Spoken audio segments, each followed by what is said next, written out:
It's so often not what you do, but what you didn't do that matters. A lot of people think it's about adding, but I believe it's more about subtraction when trying to realize oneself, trying to unlock oneself's potential, and trying to become the person that deep down one knows they need to be and wants to be.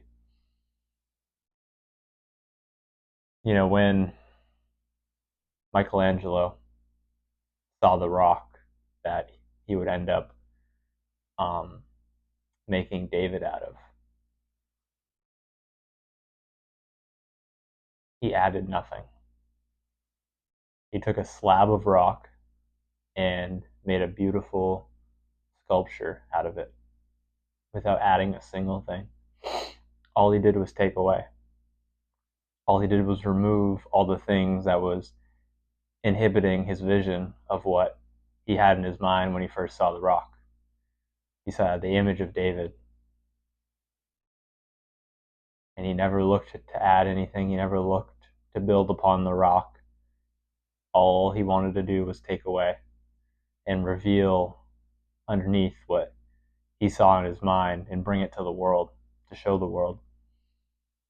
And that's how we have to view ourselves, I believe, and not beat ourselves up so much about what we're not doing. And sometimes you just need to pat yourself on the back for what you didn't do. You go through a day and you don't really have any profound actions. You don't really have any profound thoughts. You just have a normal day. But if you look back upon your day, on most days, I'm sure you could find an area where you could have turned it for the worse. You could have lost your temper. There's no reason at somebody. You could have been rude to somebody. You could have been on your phone while you were driving and gotten in an accident. You could have, you know, done heroin. Could have drank alcohol. Could have smoked weed. You could have done so many things that day, but you didn't. And sometimes that's what you need to do to move you towards the right track. There's going to be some days where, you may remember the rest of your life and you can say, that day I changed. I took a distinctive turning point in my life for the better. And then other days you won't remember, but those will be the days that you didn't fall into a pitfall. You didn't take 10 steps back. You didn't take a step forward, but you didn't take 10 steps back. And sometimes that's what you have to do. Wisdom is so often not about what I need to do, but what I need not to do. How I need to not act in this situation.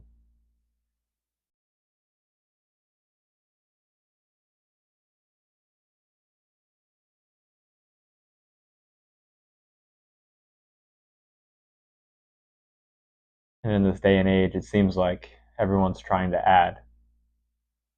Everyone's trying to do more, and everyone's trying to become more instead of taking away, instead of chipping away their faults. To me, it seems like a lot of people try to cover up their faults, and to set an image for you. You have the rock that David was crafted out of, and if Michelangelo saw an impurity in the rock and he tried to, hide that impurity by adding material, David would have been ruined. But instead, he took away the impurity, and underneath the impurity was pureness. And I think today, so often, we try to cover over our impurities. We try to cover over our faults, and instead of trying to take them away and then see what lies beneath. See what lies beneath our faults. Not add a layer in front of our faults. Because, in a difficult situation, that layer that you put over your fault is going to crumble and your fault will be revealed. It's like 14 karat gold. To become pure gold, it must be heated up to extreme temperatures. And I think that's how we are. I think that's how humans are. You need to go through difficulties, you need to go through hardships, you need to go through challenges for all of your impurities to come to the surface. And then once they do come to the surface, you can scrape them away. You can remove your impurities. If they're buried deep down inside of you, you can't see them. And they never truly leave. They're always there. And when times get tough, they arise. And when you need them to stay bottled in the most, that's when they come out the most, which is not good. So when you get a glimpse into these impurities, it's a blessing because you know what it is, you know where you need to work upon, and you know you need to remove that, not cover over it. And then after you've removed all these impurities in difficult situations, when you're tired, you're hungry, you're all these things, then you're left with pure gold. And you yourself, and for the analogy, you've become pure, you've become beautiful, you become a David, you become pure gold. And you started out as a rock, you started out as 14 karat, but now you're pure because you removed what made you unpure. And now you're just left with beauty, and you're left with your full potential realized. You're left with so many beneficial things. When hard times come, there's nothing bottling up. You're just you. And in good times, you're just you. You're never covering anything. You're just your pure self. And that can only come about by removing, by not by adding. Addition is not the answer. So often it is subtraction.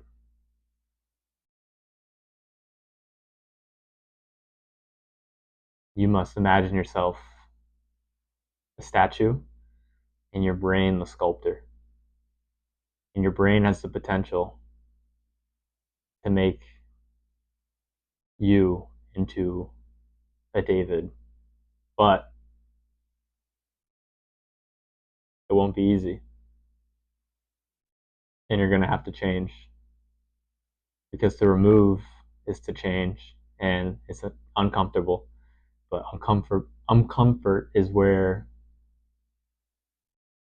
if you want to grow, you must go. And if you want to change, you must go. Because change is never comfortable. But change is so important to growth, so valuable. And so often,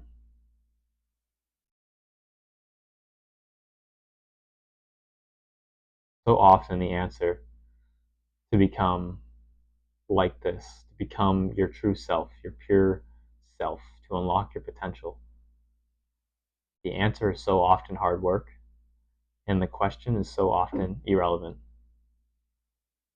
And that's a quote by Ross Edgley,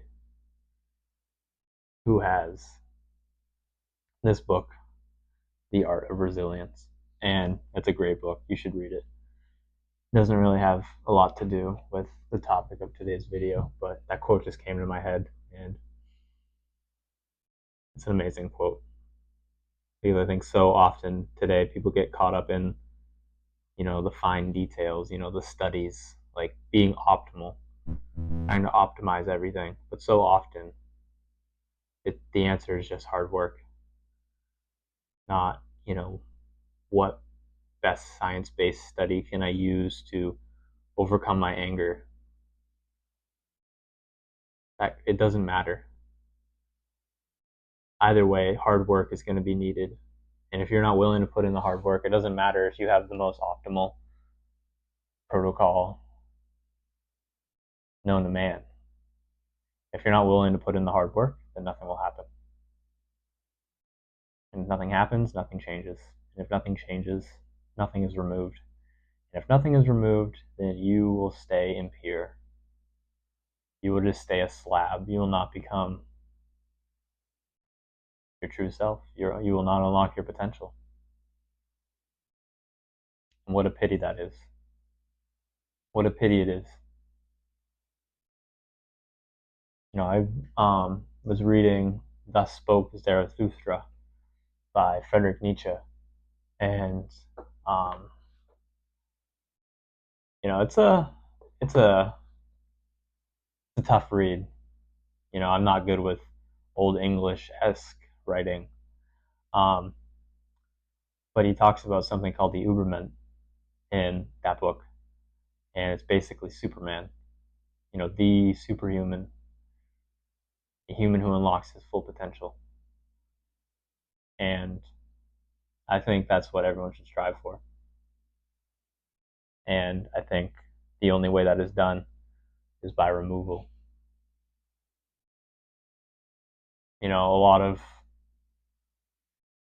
religions talk about, namely Christianity and the Bible, talk about becoming childlike. And I think when you were a child, unless you've become pure, that's the closest you were to being pure. And then society, life, how you were raised, school added a bunch of impurities. You started seeking other people's approval. You started giving into the herd mentality, all these things, and that added material to your true pure self. And I think that's why the Bible talks about, those. I'm going to butcher, but it's something like those who are not childlike will not receive the kingdom of heaven, or you must become childlike to receive the kingdom of heaven. And then Jesus sees a child and he says, I tell you, the kingdom of heaven is truly yours, or truly his.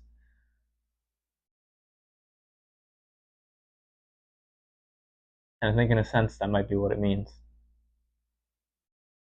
When you were a kid, before you seeked all these things, you were you were pure. You had not been stained yet by this world.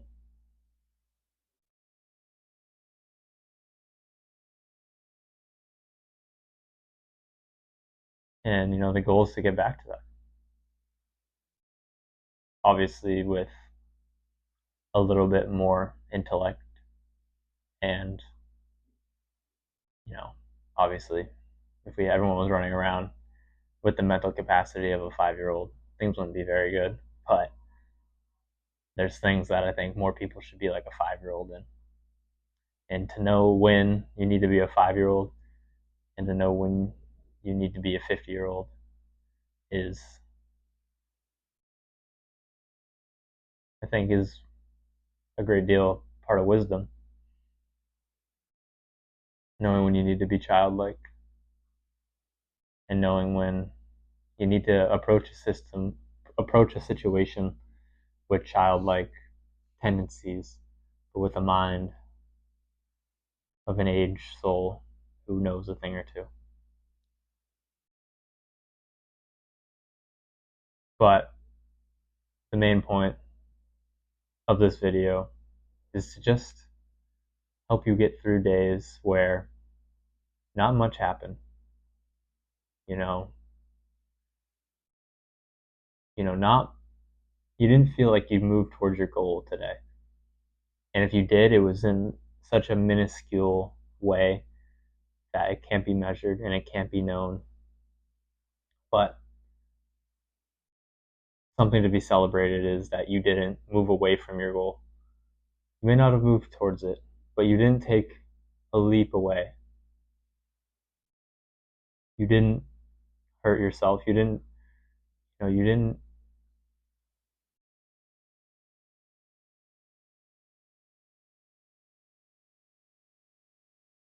you didn't destroy progress made. And sometimes that's a great achievement, especially when you were dealt with hardships that day. Especially when you had a hard day and you didn't lose your temper with somebody. You didn't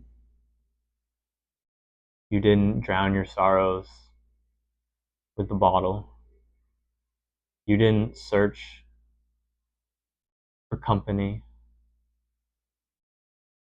Because I think searching for company sometimes, I believe in the notion that oneself should be lifted up by oneself.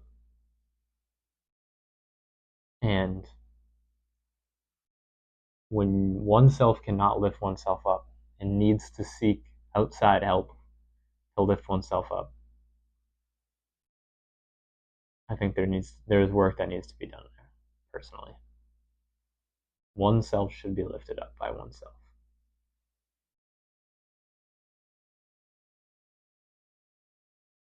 And if you have a day of just lifting yourself up and a day of not calling everyone in your contacts to see if they want to hang out, but, enjoying your thoughts, enjoying a book, meditating on matters of utmost importance, going to the gym, going for a walk, enjoying a sunrise or a sunset, that's a good day. That's a good day. A day where, it's not clear that you made a massive step towards your goal, but it's very clear that you didn't move away from your goal. We are racing the clock, so every day without moving closer to your goal cannot happen. But addition is not how we get there, I don't think. Subtraction is how we get there. So sometimes celebrate what you didn't do. Most of the time, celebrate what you didn't do and realize that it's so often not what you did, but what you didn't do.